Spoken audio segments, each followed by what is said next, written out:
Hello students, so this is lecture number 5 of micro engineering subject. Just I will change my pen. Okay, so micro engineering subject, so we'll see the micro signal applications. So before directly start with the lecture, if you are not subscribed my channel, please subscribe the channel, in which if you are subscribed, then you will get latest update of every video which I have uploaded on my channel. Okay, then if you want to see the previous lecture which I have uploaded on the my YouTube channel, so go browse to the playlist. You will find the micro signal yummy my playlist, and you can watch each and every lecture. Okay, likewise if you want to watch the videos of EDC also, because this is the very basic subject, and you in this year you are facing one exam that is very important exam, that is GATE.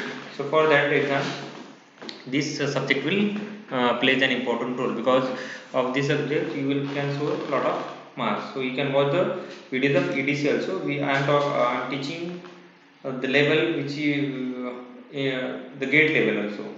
Then I have touching the DTSP also, so you can watch the videos of DTSP in that one. So we'll start with the lecture.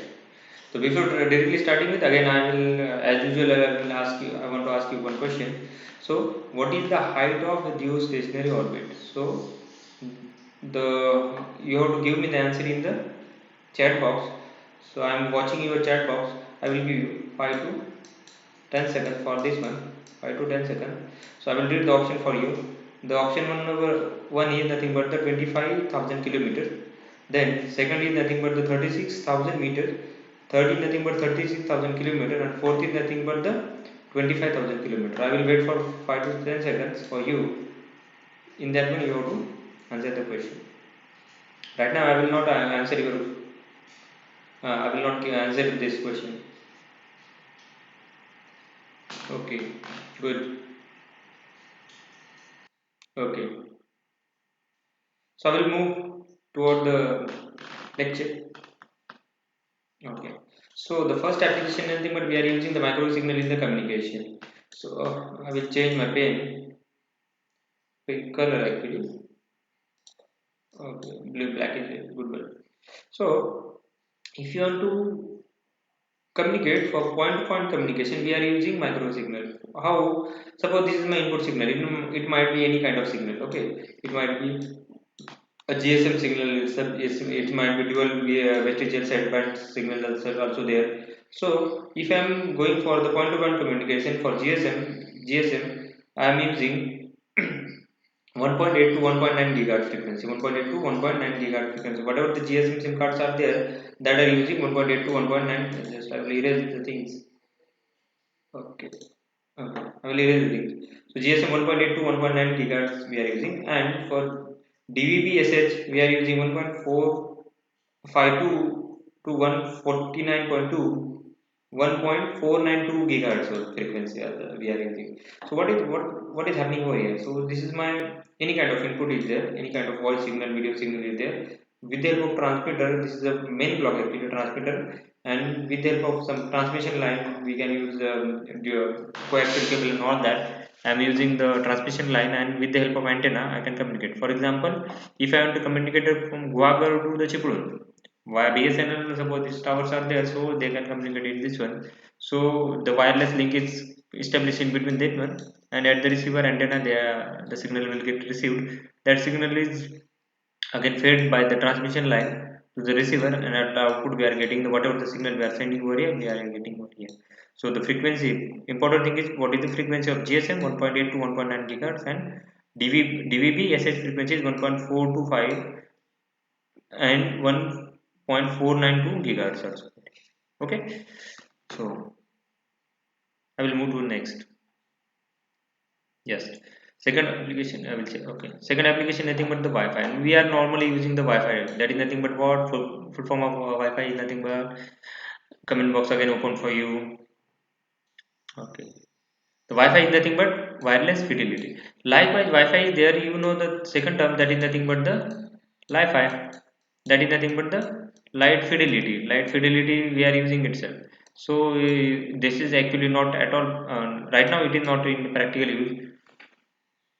Right now, it is not in practical use. So what is there here? Internet is connected via modem. Okay, modem is nothing but the modulation and demodulation, and the modem is connected to the wireless router. Wireless router it is connected, and via wireless router I can use my laptop, my desktop. Again, I can use the mobile also. Okay, so wireless network frequency is 2.4 gigahertz ISM band is used. Okay, keep in mind what is the frequency of wireless LAN? That is nothing but the 2.4 gigahertz ISM band frequency we are using. Okay, so if uh, this happens, so what are the some kind of limitations are there in case of Wi-Fi? So we'll see what exactly limitation in the next slides. Okay, so the second, the next application is nothing but the WiMAX. So what exactly WiMAX? So the whatever the internet is there, that is nothing but the public and private networks are there, and via that are connected to the central office, and via fiber optic cable one antenna is placed over here. Okay, antenna is placed over there that will send to corporate branch offices, small businesses, some residences, and Wi-Fi hotspot also there. Okay, so though if you are thinking about this Wi-Fi and this WiMAX, WiMAX it covers small offices, small cities also. Okay, small cities. For example, Chepulin is the city, Guwahati is the city.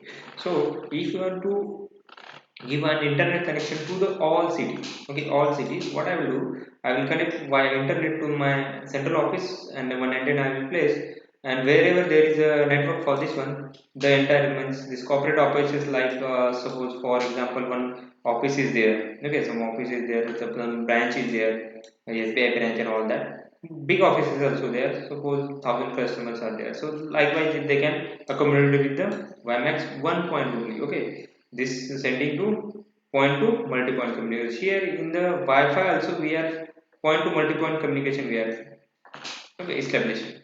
So point to point multi-point communication and WiMAX worldwide inter interoperability for micro access. Okay, that is nothing but the 2.2 to 11 gigahertz we are using.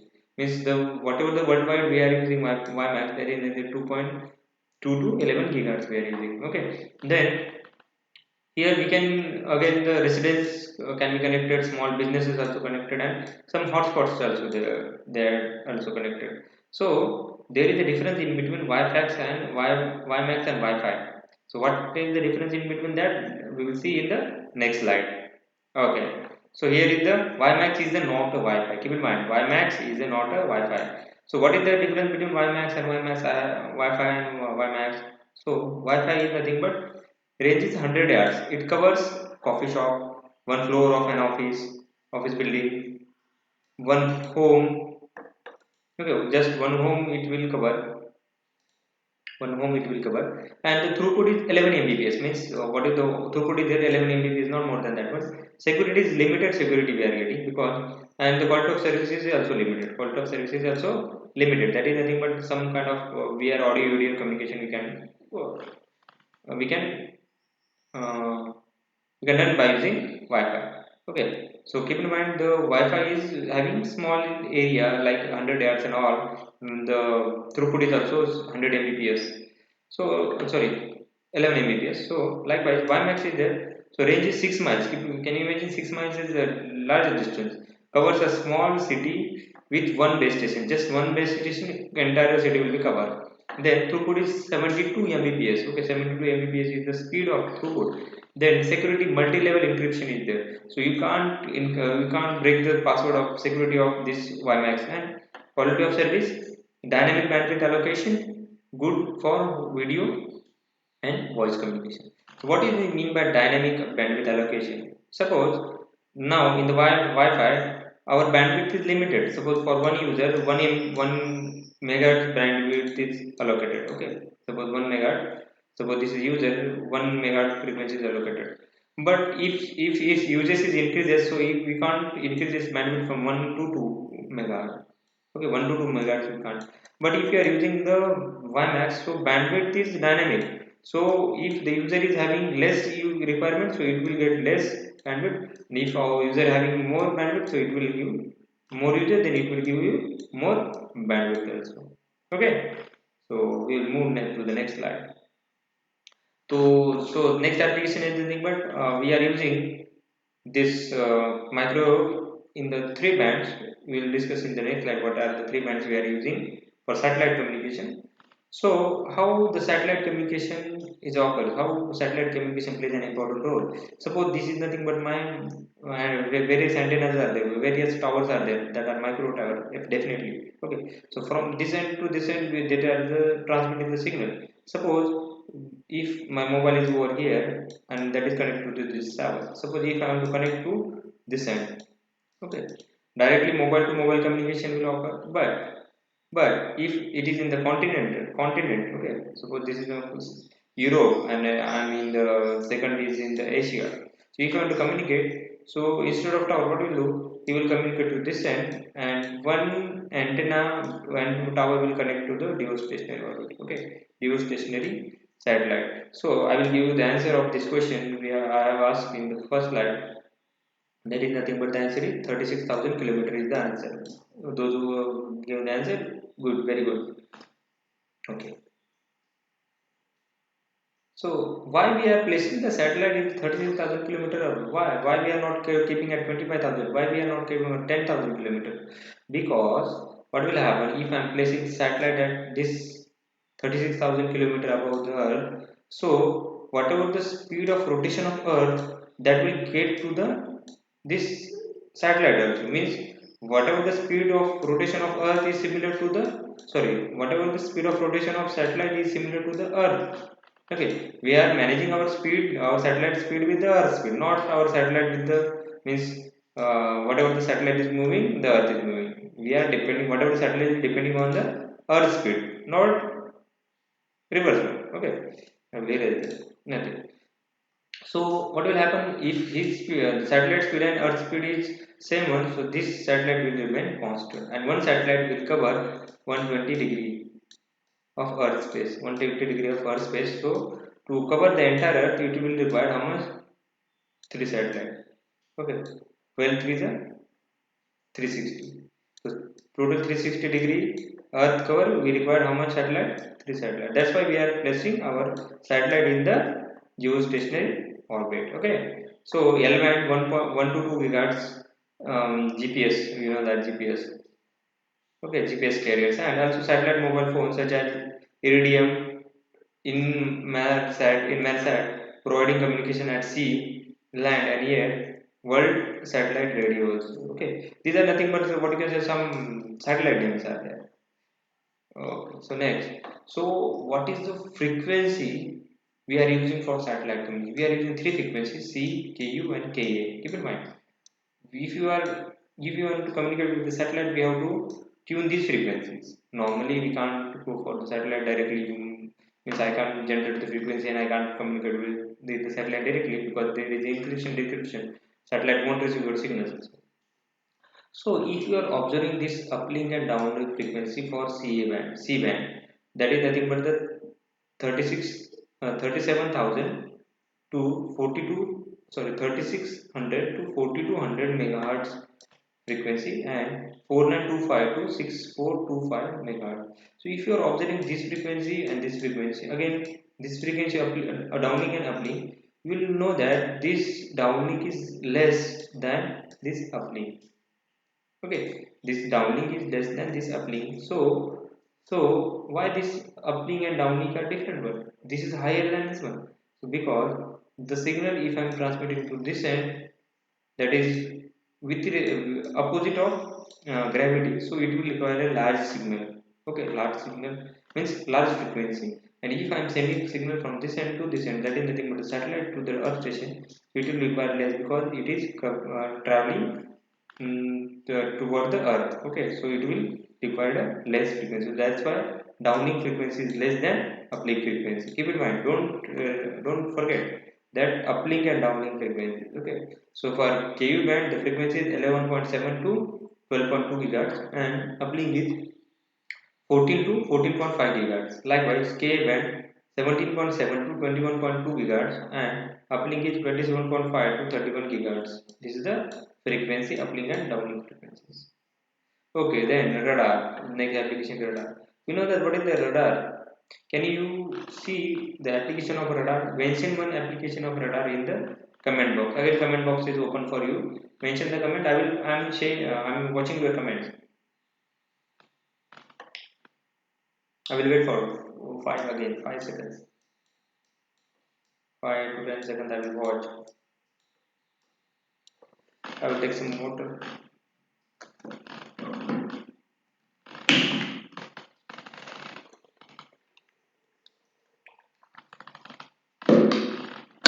Okay, good. Then you have to mention the application of radar. So what exactly radar is? Suppose this naval ship is having radar system. So it will send the pulses. Though radar pulses are spreading. Suppose this is a target, this is a aircraft, and the pulses are spreading like this one, like this one, like this one, like this one. So what will happen? These waves are going like this one, like this one, like this. But at the some part of this target, some waves are there that will get reflected. Again, we are getting the backscatter and spreading. Okay, we are getting the backscatter, and this will spread. And depending on that, I will get what I will get is I will tell you afterwards. So we are getting backscatter and backscatter in one this one at the radar, and from this we are getting what we are getting range means at what distance it is there, then altitude at what height it is there, the direction, and we are getting speed of the object also. Okay, speed of object also. Then it can be used to detect aircraft, ship, spacecraft, guided missiles are there. Suppose for this, for example, this I will rub this here once again. Okay, just a minute. Okay. Suppose this aircraft send one missile to this naval ship. So some guided missiles are there. Guided missile will go like this one and destroy this ship. So before that, if radar is there, it will send the signal, and if missile is coming like this one, so it will detect the signal and it can change its position also. Okay, it can change its position. Okay. For example, again, if this ship throws a missile to this object, so if he is having radar, so what he will do, he will miss the missile and he can survive. Okay, like this one, there are different applications are there, that is nothing but the aviation, then marine and meteorologist. There are the application of radar, I'm saying. Okay, radar. So what is this? So this is a portable radar. You place over here, and from the wall, it will detect the objects. So we'll stop over here for this session. So hope you are like the session. Please like the session and post your doubts in the comment section. So today we will stop over here. So thank you very much for attending my lecture. Thank you very much.